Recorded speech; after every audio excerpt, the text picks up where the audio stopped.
Itong administrasyon na ito napaka-cheap when it comes to communication. Basic sa communication, ano ba ang facts? 'Di ba? At bago ka magsabi, ikaw ang kalihim eh. Ba't ka sasabihin mo, we've heard? Why will you start your statement with we've heard? 'Di ba? Tapos ang dami na doon pagkatapos ng banat kay dating Presidente Duterte, bumanat na kay Vice President Sara, lumabas na naman yung magnanakaw, sagutin mo, may bago na naman mga pangalan na lumabas. Kuminsan nakakapagod nang sagutin yung mga yon kasi ang confidential fund, confidential ho. Tingnan nyo ho sa kahit anong dictionary, hindi ho yan sinasabi. Talagang malisyoso ang pagkakalabas ng istorya, tapos since wala silang masite na source, merong isang Hong Kong Daily, yung Standard, it's a foreign newspaper, na sinabi na he is here probably for the ICC, to avoid the ICC arrest. When it was just speculation at conjecture yung nangyari. So, kung titingnan po natin, mag-ingat tayo sa diversion. Kasi since day one, itong administrasyon na ito, divert ng divert. Makikita nyo kahit sa campaign narrative ng Pangulo dinadivert niya. Kasi walang accomplishment na masabi. Magda-divert ka kung gusto mong paltan yung naratibo o i-control mo yung naratibo para hindi puro masasama ang lumalabas at mabaling mo yung atensyon ng tao. So nabaling nga. Pero ang kagandahan na ito dahil sa social media, ang iba nag-check talaga, nagpunta sa Interpol, may red red card ba talagang binigay? Nagpunta sila sa website ng ICC, 'di ba? Sa website pag may impending arrest, linalagay ka agad doon. So, tapos may mga ilang lawyers na bihasa sa international yung sa work sa ICC na nagsalita na maling-mali yung nangyari. So, in a matter of how many hours just before the former president spoke in Hong Kong, yun na yung news sa Manila. Hunger for power. It will divide the nation. Yes. Correct, Prof. Prof, pero maganda yung nagawa niyo, yung fact check, Prof, na ginawa po ninyo. Maganda, medyo tagalogin po natin. Ang sa gayon, mas malinawan po ang ating mga kababayan. Yung art of diversion po, Prof. Ito po, gaano po kaimportante? Maaari niyo po bang mas ipaliwanag ito? At pwede po nating isa-isahin yung anim na ito. Yung art of diversion, actually column ko yan bukas. Controlling the narrative ang titulo sa Manila Times, no? Doon binabalangkas ko lamang ano ba ang diversion or deviation, no? Ito ay paraan na ginagamit sa political communication kung saan dinedeflect mo. Ano ang dinedeflect? Naandyan ang oral arguments sa PhilHealth, naandyan ang parating na oral arguments at nag-utos na ang Korte Suprema tungkol sa GAA, naandyan ang oral arguments tungkol doon sa mga bloggers na nag-file sa Supreme Court.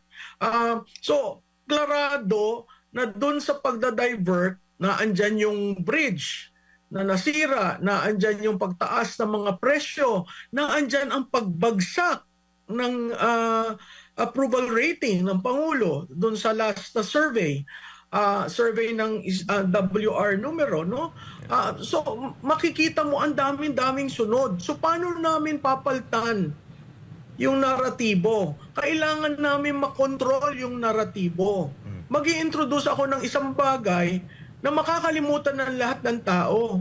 At yan, yung bagay na ay tumakbo si Presidente Duterte sa Hong Kong.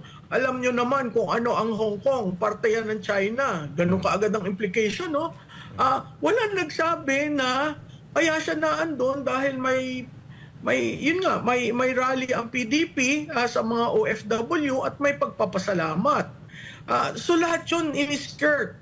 Tapos ang mga pictures pa, ang daming security, may mga Chinese-looking security. Talagang malisyoso ang pagkakalabas ng istorya. Tapos since wala silang masite na source, merong isang Hong Kong Daily, yung Standard, it's a foreign newspaper, na sinabi na he is here probably for the ICC, to avoid the ICC arrest. When it was just speculation at conjecture yung nangyari. So, kung titingnan po natin, mag-ingat tayo sa diversion. Kasi since day one, itong administrasyon na ito, divert ng divert. Makikita nyo kahit sa campaign narrative ng Pangulo dinadivert niya. Kasi walang accomplishment na masabi. Magda-divert ka kung gusto mong paltan yung naratibo o i-control mo yung naratibo para hindi puro masasama ang lumalabas at mabaling mo yung atensyon ng tao. So nabaling nga. Pero ang kagandahan na ito dahil sa social media, ang iba nag-check talaga, nagpunta sa Interpol, may red red card ba talagang binigay? Nagpunta sila sa website ng ICC, 'di ba? Sa website pag may impending arrest, linalagay ka agad doon.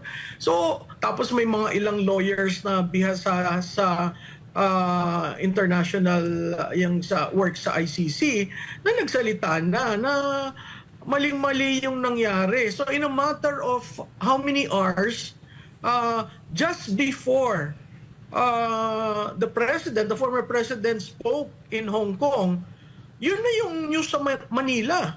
So kung ikaw ay international media at nagtanong ka, ano ba nangyayari? Tumakbo daw sa Hong Kong.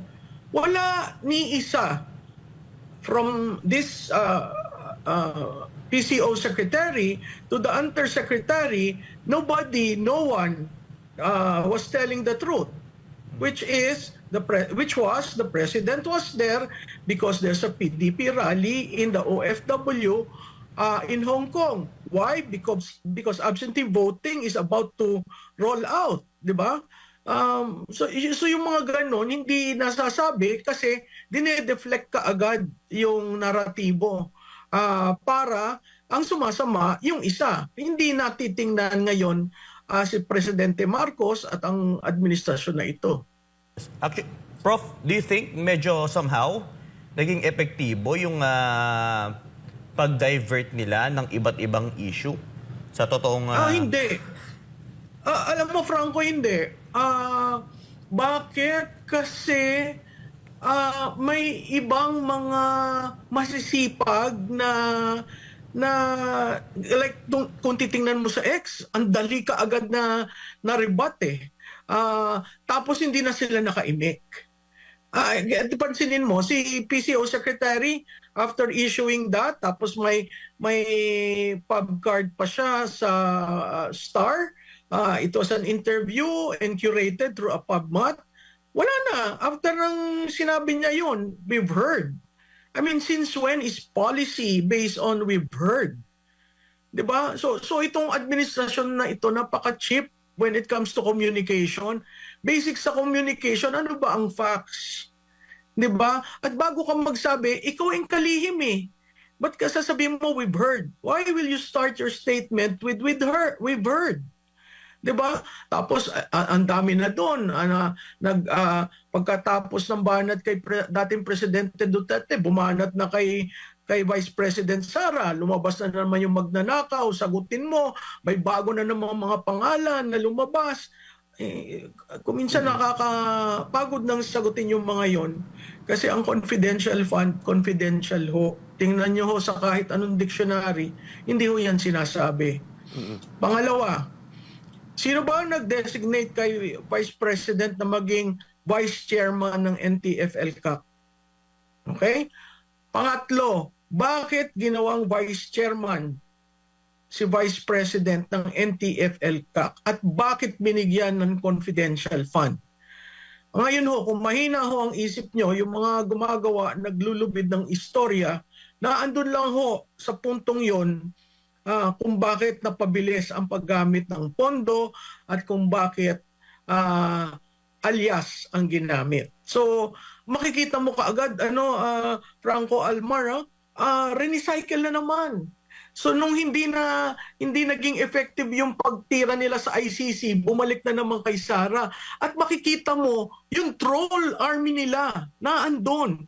Kasi nung pinakalat yung nagtago, nagpunta, hindi na babalik na PRRD.